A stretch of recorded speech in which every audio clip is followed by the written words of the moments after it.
So for the past 20 years, I have studied the art of leadership and success. For some reason, the topic has always fascinated me. I was always curious about who was deemed to be a leader. What were the skills and qualities that they possessed, and where did they learn them? How did they dress? How did they speak? How did they engage with others? What exactly was their superpower? Now, I'm guessing I've been fascinated with this topic because I grew up really poor. And unfortunately, words like leadership and success were not necessarily words that were used to describe my community or people like me. The mission was simple: make sure that there was food on the table and that the lights didn't get cut off. Right? Poverty was something that people desperately tried to escape and overcome. Right? And so when I was in school, many well-intentioned adults told me that if I worked hard, if I stayed in school, that perhaps one day I too could be successful and escape the poverty that surrounded us. Now I'm going to come back to my story, but what I will tell you is that I followed the advice of those adults. I went on to college to get my MBA, and I consider myself to be successful, but I'm still obsessed with this topic. Right? So much so that I've dedicated the majority of my career to helping other young people who grew up poor like me to find that success that those well-intentioned adults talked to me about so long ago. And what I found after working with hundreds of young people is that they have a special gift. These young people from really challenging backgrounds possess what I call superpowers. But unfortunately, those superpowers go untapped because of the way we look at those in poverty. These young people have what I call invisible talent. So because of the work that I do, I've had an opportunity to connect with people from all walks of life. And for those who have considered themselves to be successful, many of them attribute to their success poverty. They say that poverty served as a powerful incubator for them to sharpen and develop their leadership skills, the very things that made them successful. And so as I've studied hundreds of adults, worked with hundreds of young people, and I reflect on my own story, I can't help but think, what if poverty were something that we didn't desperately try to escape and overcome, but instead was something that we saw as a superpower that could change the world? Because I honestly think that it is. Now, I want to be really clear. I'm in no way trying to romanticize poverty. I am very clear that there have been some social policies put in place, from Jim Crow laws to some newly proposed immigration laws, that disproportionately impact certain populations. Right? And if I can be honest, poverty is the reason why we're seeing record levels of violence here in the city of Chicago. Right? Just last year, homicides spiked to 762. That's more than New York and LA combined. Right? So most of these happen in some of the poorest, most under-resourced neighborhoods. So my point is that poverty alone in isolation can be very tragic. But I am an eternal optimist. And I also happen to be a Beyonce fan, right? And so I have to think, what if we made lemonade out of the lemons that is poverty? I insert laughter went there in my remarks, so that's where you're supposed to laugh.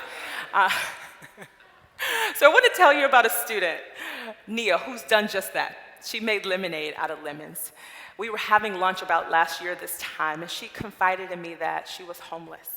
She was finishing up her senior year, and she shared that she had to sleep on the couch of a different friend almost every week, and that some weeks she had to travel almost 2 hours to and from school. All the while she persisted.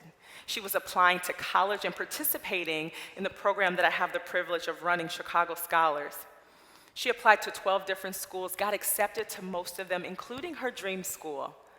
But when all the financial aid calculations were said and done, she would still owe $25,000. Right? Nia tapped into her superpowers. She found the $25,000, I don't know how, to enroll in her dream school. And fast forward, Nia completed her first year with a 3.75 GPA. She already has an internship lined up at a prestigious accounting firm. right? Her life has been changed as a result of her tapping into those superpowers. Now, when I saw her navigate these really challenging situations, I couldn't help but think that she was demonstrating some of the competencies and skills that I look for in my most senior leaders on my team, right? And actually, if you look at any future jobs report that lists the skills that will be required of 21st century leaders, Nia demonstrated them all. Impressive. Now, her story is remarkable, no doubt about it, but her story is not unique. I get to hear hundreds of stories of young people like this who persist.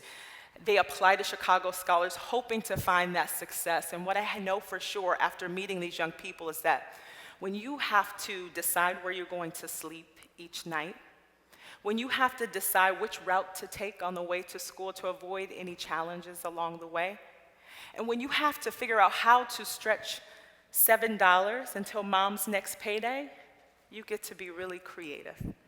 You get to be skilled at decision making, and you get to refine your critical thinking skills. These are the superpowers that I'm talking about. And so like Nia, I had to tap into my superpowers early on.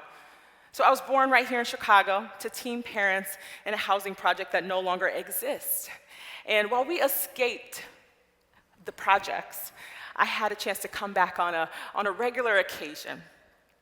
And one of the places that I learned some of these superpowers was from my frequent visits from a woman that we affectionately called the Candy Lady. Right? Every time I came to the projects, I had to visit. She learned, actually, the art of buying low, selling high, and meeting a growing demand. I had to get my fix of all the things, all the candies that I could no longer get in my small town, from Chico Sticks, Icy Cups, Lemon Heads. If you're from Chicago, you know exactly what I'm talking about, right? But she had to demonstrate skills like negotiation, communication skills, people skills, right? And I learned all of that from the Candy Lady. I didn't have the words as an 8-year-old, the skills that I saw demonstrated, but I was developing my superpowers, and I learned that right there. So I know my family was working desperately to get us out of the projects to escape poverty, but I had no clue that in that moment, the skills that I was learning would allow me to move from the projects to running Chicago Scholars. The question, right, that I will ask again is, what if poverty were not something that we tried desperately to escape and overcome, but instead something that we saw as a superpower?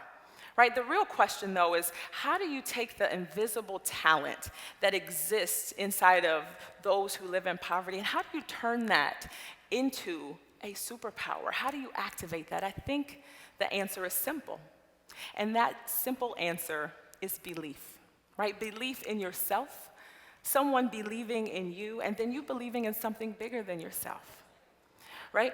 Every time I get a chance to meet with a young person, I am making sure that they believe strongly in themselves.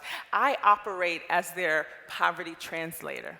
I listen to their stories, and I try to articulate and give them the words that describe the invisible talent that I see existing inside of them. I try to make sure that they believe that what they see on the nightly news is not who they are. It is something that is personal to me because I struggled so much with doubt as a young person, even though I had my very own superpowers. And I don't know if I ever would have developed that self-belief had it not been for someone believing in me. I think everybody in this room, no matter how we grew up, can relate to having doubt or feeling insecure about certain things, right? And it probably took someone to tell us or remind us of our talent, our power, our greatness. Maybe it was a parent, a friend, or a mentor. I had my share of them all, and I'll never forget one of the first was Mrs. Brown. I participated in a program very similar to Chicago Scholars. It was a program that helped individuals like myself get in to become the first to go to college. And I'll never forget, Miss Brown pulled me aside one day, and she told me very simply that I was smart, right? She told me that I was talented and that I could get to college. Now, her words were so simple, and for all I know, she could have been reading from a manual and around how do you talk to little black kids who live in poverty. I don't know, but her words changed my life. If you never heard those words, they can change your life, and that's exactly what it did for me. If Miss Brown thought that I could be successful, that I could go on to college, I was not going to let her down. And as a result of her mentorship and her belief in me, I became the first in my family to graduate high school and to go on to college. And from then until now, on every step of my leadership journey, I've had many, many others.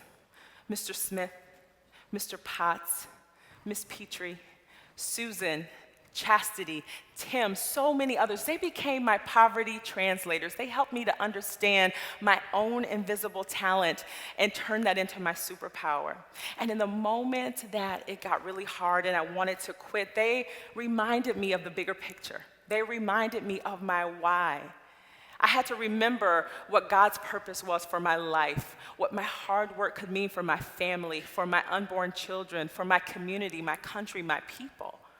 Right? Belief was the activator, right? That is my point. When I think about the hundreds of adults that I've studied throughout the years, when I think about the young people that I get to serve at Chicago Scholars, when I think about my own story, belief has been the common denominator. And so as we contemplate poverty as a superpower and tapping into the invisible talents that live inside all of us, I want to leave you with 3 questions.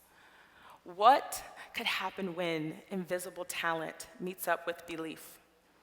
Honestly, I think it is a superpower that could change the world. And there are examples of it all around us. Nia's story is just one example of the many, many young people with invisible talent who are beating the odds every day.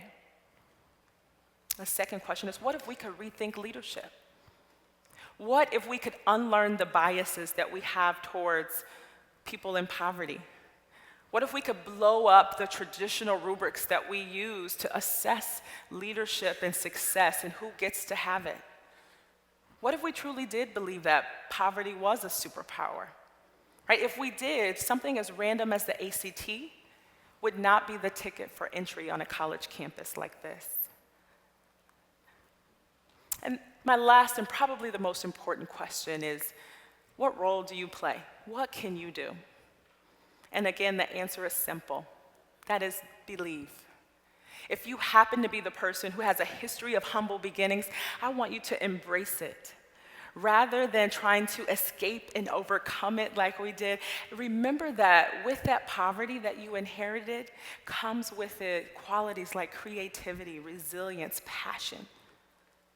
Right? If you don't have poverty as part of your identity, the next time you hear the words urban, at risk, low income, I want you to become a poverty translator and replace those words with talented, scholarly, hardworking.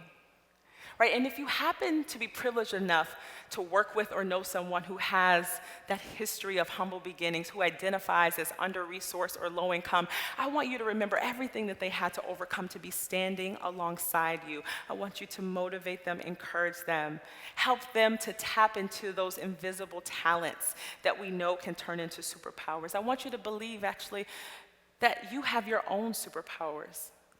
If you will, I want you to believe that poverty can serve as the incubator, as the training ground to develop superpowers. And when activated appropriately, it has the potential to change the world. Thank you.